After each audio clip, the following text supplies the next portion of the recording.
السلام علیکم ناظرین، آزادی رائے اور جمہوریت کا منہ بند کرنے کے لیے مریم نواز کے وزیر اعلیٰ بنتے ہی اور سچ کو دبانے کے لیے عمران ریاض خان اور اسد طور کو گرفتار کر لیا گیا۔ اس پر حامد میر پھٹ پڑے۔ ان کا کہنا تھا کہ آؤ اگر گرفتار کر سکتے ہو تو ہمیں بھی گرفتار کرو۔ آئیے پہلے حامد میر کی گفتگو سنتے ہیں، پھر اس پر بات کرتے ہیں۔ اسد طور کو اور عمران ریاض کو آپ نے گرفتار کر لیا ہے، میں ان کی رہائی کا مطالبہ نہیں کر رہا۔ میں مطالبہ یہ کر رہا ہوں کہ جو لسٹ ہے تمہارے پاس جن کو گرفتار کرنا ہے ان سب کو ایک ہی دفعہ گرفتار کر لو۔ ہمارا مطالبہ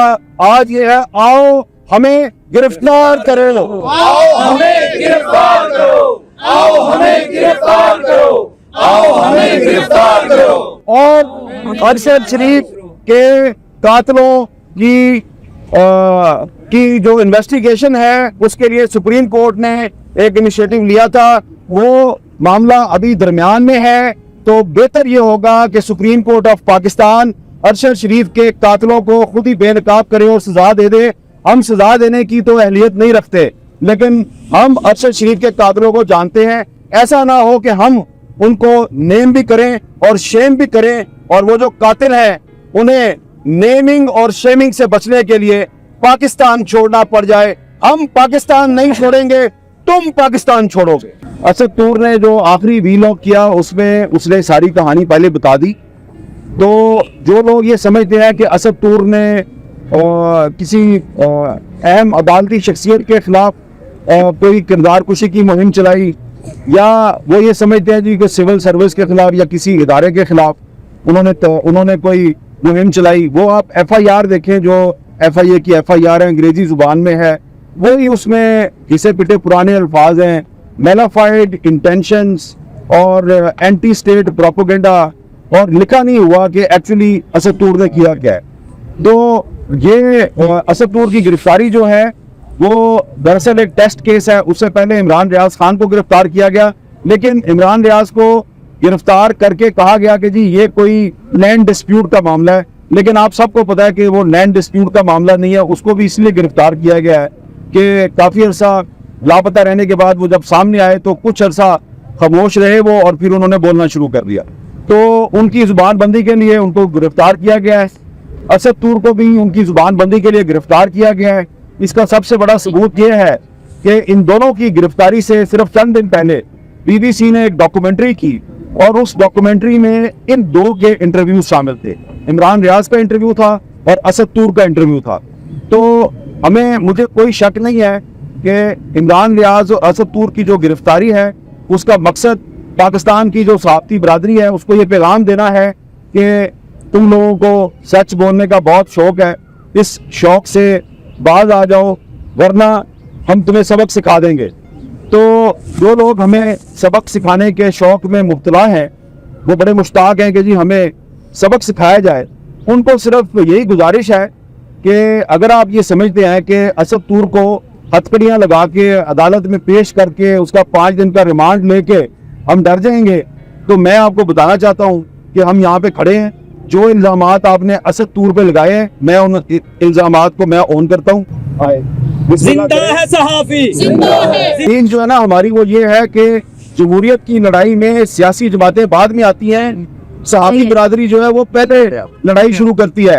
ہمارے کہے بغیر ہی ہماری تحریک اپنے طور پہ شروع کر دی ہے، تو بھائی آئیے آپ ہمیں بھی گرفتار کیجئے، ہم تیار ہیں، آپ ہمیں گرفتار کریں گے، اور اس کے بعد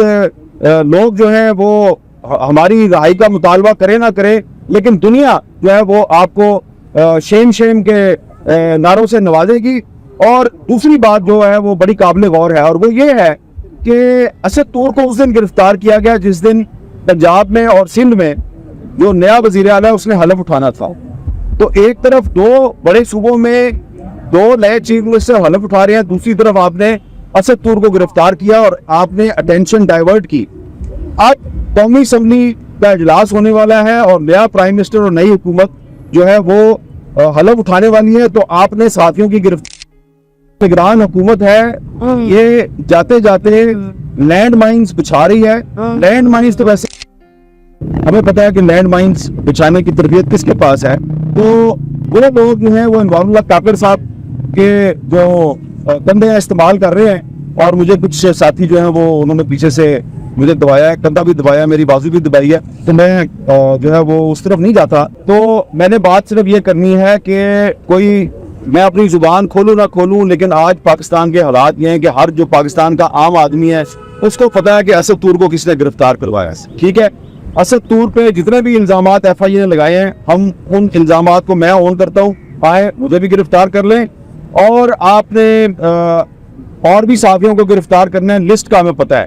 ٹھیک ہے، آپ ان کو ضرور گرفتار کریں. دراصل آپ ہماری ہی تحریک چلا رہے ہیں، لیکن میں جو وارن کرنا چاہ رہا ہوں وہ یہ کرنا چاہ رہا ہوں کہ یہ جو نئی حکومت بننے جا رہی ہے اسلام آباد میں، ہم نئی حکومت کے ساتھ کوئی پھٹے بازی نہیں کرنا چاہتے، کوئی لڑائی نہیں کرنا چاہتے، لیکن اگر ان کو شوق ہے کہ جو لوگ ان کے لیے لینڈ مائنز بچھا رہے ہیں، انہوں نے اگر ان کے بہاف پہ ہمارے ساتھ لڑائی کرنی ہے تو پھر 100 بسم اللہ، آؤ، ہم نہیں بھاگیں گے، آپ بھاگ جائیں گے. ناظرین، ارشد شریف جو نامور جرنلسٹ تھے، جو جھوٹ پر بات نہیں کرتے تھے، جو حق اور سچ کی ہمیشہ بات کرتے تھے اور پروپیگنڈا نہیں کرتے تھے، لیکن ان کی حق اور سچ کی بات کرنے کی وجہ سے ہی انہیں یہ ملک چھوڑ کر جانا پڑا، کیونکہ انہیں بلیک میل کیا جا رہا تھا، جان سے مار دینے کی دھمکیاں دی جا رہی تھیں. لیکن انہیں باہر کے ملک جانے کے بعد بھی سکون سے نہیں رہنے دیا گیا. جب ان کو پریشرائز کرنے کے باوجود ان کی آواز کو نہ دبا سکے تو پھر انہیں شہید کر دیا گیا. اسی طرح ناظرین، جب عمران ریاض خان کو 5-6 مہینے کے لیے غائب کیا گیا اور جب انہیں رہا کیا گیا، اس وقت عمران ریاض خان کی جو حالت تھی وہ تو پوری دنیا نے دیکھی ہے. ناظرین، اب پھر سے عمران ریاض خان اور اسد طور کو گرفتار کر لیا گیا ہے، کیونکہ یہ حق اور سچ پر مبنی بات کرتے ہیں. یہ وہ بات نہیں کرتے جو انہیں اسکرپٹ دیا جاتا ہے، اور ان کا سچ بولنا بہت سے لوگوں سے ہضم نہیں ہوتا. آج حامد میر نے کھلم کھلا اعلان کر دیا کہ اگر سب کو گرفتار کرنا چاہتے ہو تو آؤ ہمیں بھی گرفتار کرو، سب کو گرفتار کر لو. پھر پوری دنیا میں پاکستان کا تماشا بنے گا کہ آزادی رائے کو دبانے کے لیے اور جمہوریت کو دفنانے کے لیے اور سچ کو دبانے کے لیے صحافیوں کو گرفتار کیا جا رہا ہے، اور پھر پوری دنیا ہمارا تماشا دیکھے گی. ناظرین، حامد میر کا کہنا تھا کہ جو لوگ اس کے بینیفیشری ہیں، نون لیگ جو پنجاب میں حکومت بنا رہی ہے اور وفاق میں حکومت بنانے جا رہی ہے، انہیں خوش کرنے کے لیے صحافیوں کو گرفتار کیا جا رہا ہے. اگر نون لیگ کا یہی وتیرہ رہا تو ہم نون لیگ سے بھی لڑنے کو تیار ہیں، کیونکہ ہم حق اور سچ کی بات کرنا نہیں چھوڑیں گے. ناظرین، اسد طور کا بھی یہی قصور ہے کہ وہ ظلم و بربریت پر آواز اٹھاتا ہے، جبکہ عمران ریاض خان کا بھی یہی قصور ہے کہ وہ نون لیگ کی کرتوتیں کھول کھول کر بیان کرتا ہے کہ کس طرح سے نون لیگ عوام کے ووٹس پر ڈاکہ ڈال کر اس ملک پر مسلط ہوئی ہے، اور بہت سے لوگوں سے یہ سچ ہضم نہیں ہوتا. ناظرین، آپ کی اس بارے میں کیا رائے ہے؟ کامنٹ میں ضرور بتائیے گا. اگلی ویڈیو میں ملتے ہیں، تب تک کے لیے اللہ حافظ.